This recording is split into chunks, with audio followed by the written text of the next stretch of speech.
بسم الله الرحمن الرحيم الحمد لله وحده والصلاة والسلام على من لا نبي بعده أما بعد. Estimados irmãos e irmãs, Assalamu alaikum wa rahmatullahi wa barakatuh. Sejam bem-vindos a mais uma edição de Ibadur Rahman, verdadeiros servos do Rahman, verdadeiros servos do Misericordioso. Na lição de hoje vamos falar acerca de uma característica dos verdadeiros crentes. Uma vez que estamos a fazer a explanação deste grupo, hoje vamos falar dos verdadeiros crentes, uma das características dos verdadeiros crentes, que é estabelecer o Salah. Os verdadeiros crentes estabelecem o Salah. Os verdadeiros crentes fazem parte do Ibadur Rahman, dos verdadeiros servos de Allah.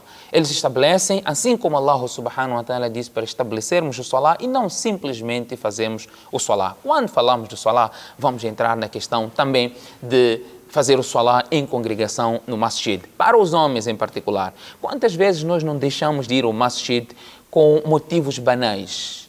O Salah em congregação para os homens deve ser efetuado no Masjid. Veio um cego uma vez diante do profeta sallallahu alaihi wasallam e pediu permissão ao profeta sallallahu alaihi wasallam para fazer salah em casa. Então o profeta sallallahu alaihi wasallam autorizou, porque se tratava de cego, tem dificuldade, por vezes não tem quem possa levar ao masjid, então o profeta sallallahu alaihi wasallam autorizou. Depois de um tempo o profeta sallallahu alaihi wasallam chama o cego de volta e perguntou: "Hal tasma'u nida?" Tu escutas o adhan, escutas o chamamento para o salah?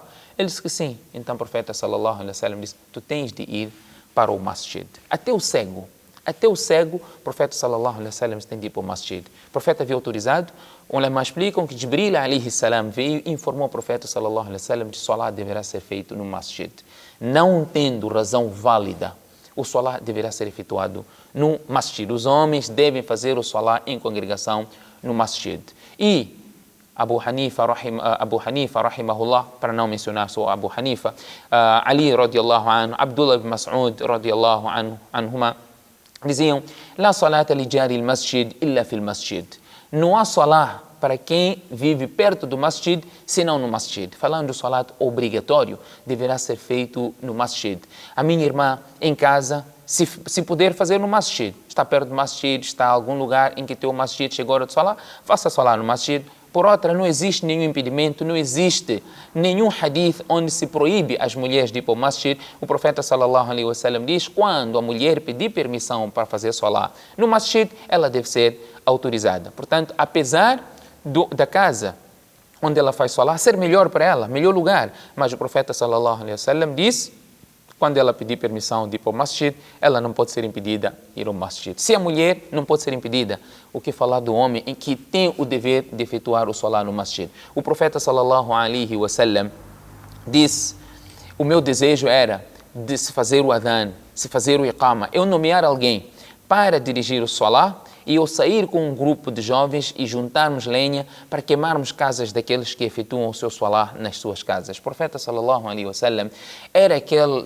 indivíduo, aquele ser, aquela personalidade que a todo momento a preocupação era do bem-estar do seu ummah. A preocupação era de dar tudo de bom e do melhor ao seu ummah, tendo em consideração o esforço que as pessoas poderiam fazer para construir uma casa. E a casa naquele tempo não era casa, não eram as mansões que nós temos hoje, eram casas precárias. O profeta sallallahu alaihi wasallam disse: mesmo assim, o meu desejo era de queimar essas casas das pessoas que fazem salah, não é? Nelas, homens que fazem salah lá.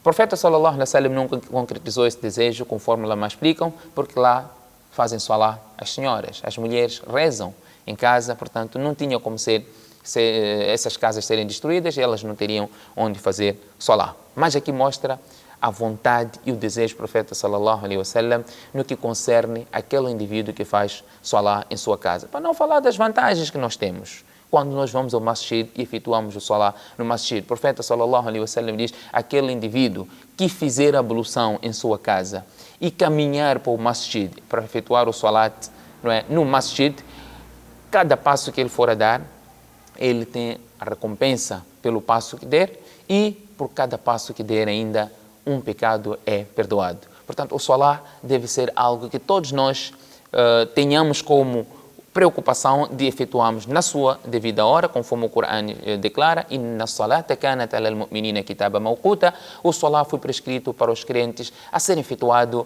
no seu devido momento. Na sua hora é quando o salat deve ser efetuado e não deixamos o salat para se tornar qadá, como muitos de nós faz, está na escola ou está no local de trabalho, tem lugar onde ele possa fazer salat, tem um lugar onde ele possa fazer o wudu para cumprir com esta obrigação, e não faz, deixa simplesmente que este salat se torne qadá. Portanto, nós temos que ter esta preocupação de fazer o salat, sabendo que o salat é uma das coisas que Allah subhanahu wa ta'ala descreve como característica dos crentes que fazem parte daqueles que são ibadur rahman, verdadeiros servos de Allah subhanahu wa ta'ala. Vários ahadiths o profeta sallallahu alaihi wa sallam mencionou relacionado a esta característica, que dentre eles, inshallah, no próximo episódio iremos trazer mais alguma explanação. Jazakumullahu khaira, wassalamu alaikum wa rahmatullahi wa barakatuh.